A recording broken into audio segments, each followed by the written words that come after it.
من الشیطان الرجیم بسم اللہ الرحمن الرحیم الحمدللہ رب العالمین الصلاۃ والسلام علی اشرف الانبیاء والمرسلین سیدنا و نبینا ابی القاسم محمد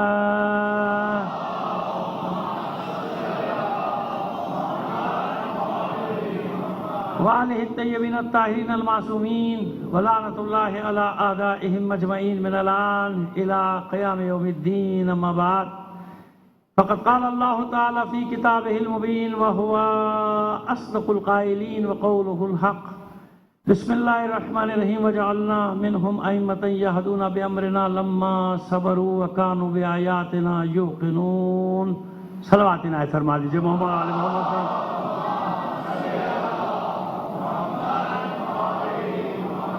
بس ایک دو منٹ حلب دستور کیونکہ اب یہ آخری تاریخیں ہیں اس عشر محرم کی، تو تکرار کر رہا ہوں پھر ایک مطلب کی تاکہ اور ذہنوں میں بیٹھتا چلا جائے۔ جس نے کل آواز نہ سنی وہ آج آواز سن لے کہ ہمارے مرکزی جلوسوں کا آغاز ہو چکا الحمدللہ۔ آج بھی بہت سارے جلوس اپنی منزلوں تک پہنچ چکے، بہت سارے ابھی راستے میں ہیں اور بہت سارے ابھی برآمد ہوں گے، جیسے یہاں سے بھی برآمد ہوگا۔ تو پورے شہر میں اب یہ جلوسوں کا سلسلہ ہے۔ پھر کل کا جلوس ہے نیشنل پارک کا اور پھر پرسوں کا جلوس ہے۔ تو ایک ہی درخواست ہے آپ سے، اور جہاں تک آواز جائے گی، اور یہ آواز سب جگہ جا رہی ہے، پورے پاکستان میں جا رہی ہے، تو یہ صرف کراچی کے مومنین سے نہیں بلکہ پورے پاکستان کے مومنین سے گزارش ہے کہ ڈسپلن، نظم و ضبط، اپنے حواس پہ قابو۔ سب سے بڑی چیز انسان کی آتی ہے کہ امتحان ہوتا ہے مشکل میں، جب مصیبت پڑتی ہے نا پھر انسان کے اعصاب کا معلوم ہوتا ہے، کتنے مضبوط اعصاب کا معلوم ہے، کتنے مضبوط اعصاب کا مالک ہے۔ دنیا کی قوموں کے امتحان ایسے ہی ہوتے ہیں، مشکلات بھی تو ہوتے ہیں، اچھا تھوڑی گزر جاتا ہے۔ اللہ اسی کو امتحان میں ڈالتا ہے جس کو پسند کرتا ہے۔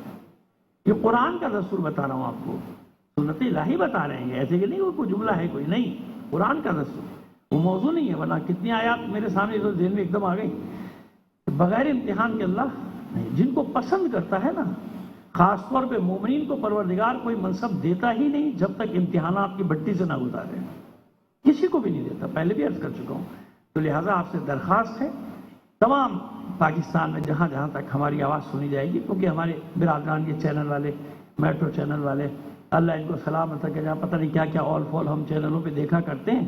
یہ 10 دن کا صدقہ ہے کہ الحمدللہ اس ذکر محمد و آل محمد کے بہانے ہم اپنی قوم کو تربیت کے لیے پیغامات بھی، بلکہ سبھی کو پیغامات دیتے چلے جاتے ہیں، تاکہ اس سرزمین پہ انشاءاللہ کہتے ہیں نا کہ مایوس نہیں ہونا چاہیے۔ انشاءاللہ امید ہے پروردگار سے کہ پھر وہ امن و امان، وہ محبت، وہ بھائی چارہ، وہ رواداری واپس آ جائے جو ہم سے چھین لی گئی ہے ہمارے اعمال کے سبب سے۔ صلوات بھیجیے محمد آل محمد پر۔ تو بس یاد رکھیے اس بات کو کہ ڈسپلن، اسکاؤٹس کے ساتھ تعاون، ٹریفک پولیس والے ہوں ان کے ساتھ تعاون، پولیس کھڑی ہے اس کے ساتھ تعاون، رینجرز کے سپاہی کھڑے ہیں ان کے ساتھ تعاون، انتظامات کے سلسلے میں سمجھ گیا۔ کوئی معاملہ ہوتا ہے وہ خود دکھ لیں گے، وہ نپٹ لیں گے، لیکن الجھنے کی ضرورت ان سے نہیں ہے۔ یہ آپ کے بھائی ہیں، ظاہر یہ ہمارے بھائی ہیں نا۔ آپ خود سوچیے کہ اپنے اپنے گھروں سے دور پڑے ہوئے ہیں، کیوں؟ ان دہشت گردوں کی کم بختوں کی وجہ سے۔ ورنہ ہمارا دل کب چاہتا ہے کہ ہماری عزاداری سنگینوں کے سائے میں ہو، بندوقوں کے سائے میں؟ ہم تو نہیں چاہتے۔ یہ تو دہشت گردوں نے حالات یہاں تک پہنچائیں کہ یہ بہائی بیچارے یہاں کھڑے ہوئے پورے شہروں میں 10 دن پورے پاکستان میں ڈیوٹی دے رہے ہیں۔ ان کا کام یہاں تھوڑی تھا، تو یہ ہماری وجہ سے نہیں ہوا۔ ہم نے نیا کام کیا ہو تو ہماری وجہ سے، ہمارا کام تو نیا نہیں، ہم تو یہی کر رہے ہیں، صدیوں سے ایسے ہی کر رہے ہیں۔ یہ تو وہ ہے کہ جن لوگوں نے رکھنے ڈالنے کی کوشش کی، اور صرف عزاداری تو نہیں۔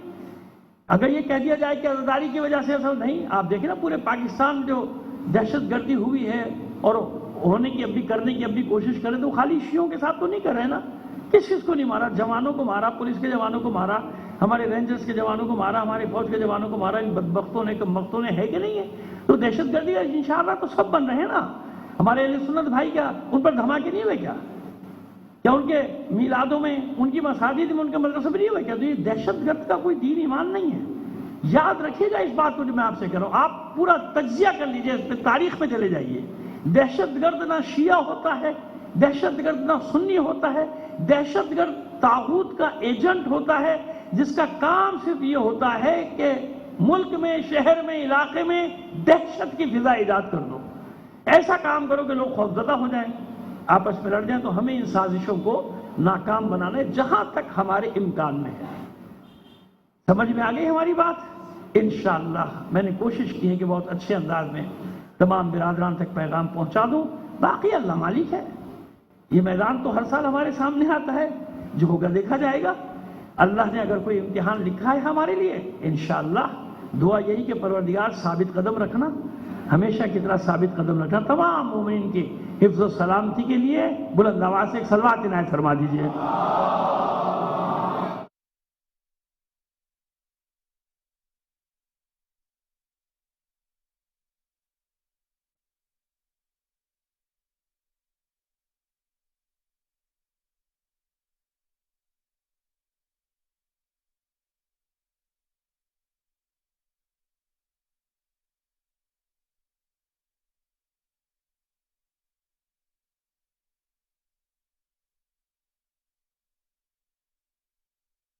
سوشل میڈیا کے وہ جوان جو اچھے کام کرتے ہیں، بجائے کہ خواہ کی ٹینشن پھیلائیں، جو اچھے کام کرتے ہیں وہ اس کام پہ لگ جائیں گے کہ چلو مولانا نے یہ بات کی تو ظاہر فلمیں تو موجود ہیں نا، مسجد نبی کے تقریباً اب تو 60-70 سال کی فلمیں موجود ہیں، تو کہیں نہ کہیں وہ اس مسجد کے وہ حصے کی ملے گی، اب اس کو آپ اسپاٹ کرتے جائیے، روکتے جائیے۔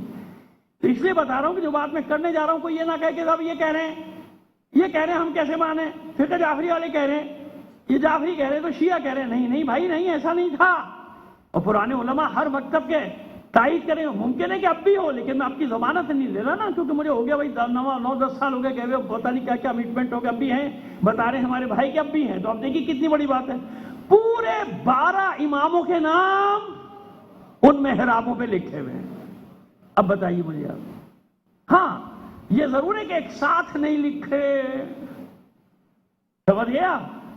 ایک ساتھ لکھیں گے تو ہر ایک کی نظر پڑے گی، علی، حسن، حسین، زین العابدین، محمد باقر، ہے نا؟ تو لہذا گیپ کے ساتھ، مطلب مولا عارفان کا نام، پھر 2-4 نام، پھر حسن، شہزادے حسن کا نام، امام حسن کا نام، پھر 2-4 کے نام، پھر امام حسین کا نام، یوں ہوتے ہوتے ہوتے آخری میں المہدی، پورے 12 اماموں کے نام۔ صلوات بھیجیے محمد آل محمد۔ اور تمام ہمارے دیگر فقہا بھی، دیگر مکاتب کے فقہا بھی اس کی گواہی دیں گے کہ انہوں نے دیکھا ہے کہ میں جو بات کہہ رہا ہوں، میں اسی لیے میں کہتا ہوں کہ دیکھیے میری ہر بات ریکارڈ ہو رہی ہے۔ وہ زمانہ نہیں کہ آپ کی جو مرضی آپ آل فال کہہ کے چلے جائیں، کون پوچھ رہا ہے کہ ہاں ہے کہ نہیں، یہ دیکھا ہے کہ میں تو اس لیے بات کر رہا ہوں۔ وہ چیلنج ہے، اگر کوئی غلط ثابت کرنا چاہتا ہے آئے غلط ثابت کر دیں۔ 12 اماموں کے نام، پورے 12 امام، کیوں؟ بھائی دیکھیے اگر صحابہ کرام کے نام لکھنا مقصود تھا تو بھائی امام مولا عارفان ٹھیک، امام حسن کو چلو شامل کر لیں، امام حسین کو، وہ چوتھے امام کا سلسلہ تو بات کا وہ کیوں آیا؟ وہ کس لیے لکھے گئے؟ اس کا مطلب یہ نہیں، مطلب یہ ہے کہ یہ ہستیاں ایسی ہیں، اور ان کو وہاں بھی یہی کہا جاتا ہے ائمہ اہل بیت۔ کیا کہا جاتا ہے؟ اور وہ کلپ بھی آئی ہے یہاں کے بہت بڑے بیچارے مفتی کی، بعد میں سنا کہ وہ اندر بھی ہو گیا اسی چکر میں، کیونکہ اس کو لائیو بلایا تھا، اور سمجھے تھے بھائی ہماری بات کریں، اس نے کہا نہیں خبردار، یہ ائمہ اہل بیت ہیں، اور ان کو ہم بھی مانتے ہیں، اور ہم نہیں مانیں گے تو یہ ہو جائے گا وہ جگہ۔ وہ پریشان ہو کے کہہ رہا ہے کہ آپ کیا کہہ رہے ہیں، آپ کیا آپ شیعہ ہو گئے؟ اس کو خدا کے بندے شیعہ ہونے کا کیا تعلق ہے؟ یہ ہیں، اگر تم نے نہیں پڑھا تو کیا کرو؟ اچھا یہ ہر زمانے میں ہوا، اور یہ ایک بات اور یاد آ گئی مجھے، ہر زمانے میں ایسا ہوا کہ وہاں بھی اگر کسی نے اہل بیت کی محبت کا اعلان کیا، اس کو پکڑ لیا گردن سے، تو کیوں کر رہا ہے؟ کیا تو رافضی ہو گیا؟ دیکھیے دماغ، پروپیگنڈا مشینری کیسی ہوتی ہے؟ پروپیگنڈا مشینری یہ ہوتی ہے کہ اہل بیت کے محبت کرنے والوں کو کیا کہہ دیا جائے؟ رافضی۔ حالانکہ رافضی تو بالکل الگ شعبہ ہے نا بھائی، سب جانتے ہیں، ہمارے دیگر مکاتب کے لوگ بھی جانتے ہیں بھائی رافضی اور ہے، شیعہ اور ہے، لیکن نہیں پروپیگنڈا لوگوں کو بہکانے کے لیے رافضی۔ تو سنیے، امام شافعی علیہ الرحمہ، پورا نام ہے امام ابو عبداللہ محمد ابن ادریس شافعی۔ شافعی کیوں؟ کیونکہ شافع ان کے پردادا کا نام ہے، بلکہ پردادا کا بھی نہیں، دادا کے دادا کا نام ہے شافع، اور کیونکہ وہ بہت بڑی ہستی تھے، شافع ابن صائب کے بیٹے تھے۔ صائب کون؟ اب سنیے آپ، چلیے اب بات شجرے کی آگے تو بتا ہی دیں، ہمارے اہل سنت بھائی کو بھی فائدہ ہو جائے گا، جنہیں نہیں معلوم ظاہر چینل پہ جا رہے ہیں نا، سب کو اچھا لگے گا کہ بھائی ہم پڑھ کے آتے ہیں، جب بیٹھتے تو ایسا نہیں ہے کسی شخصیت کو خواہ میں کیوں غیر محترم قرار دیں، ہم اس کا پورا شجرہ بھی بتانا چاہتے ہیں۔ صلوات بھیجیے محمد آل محمد پر۔ ان کے دادا کے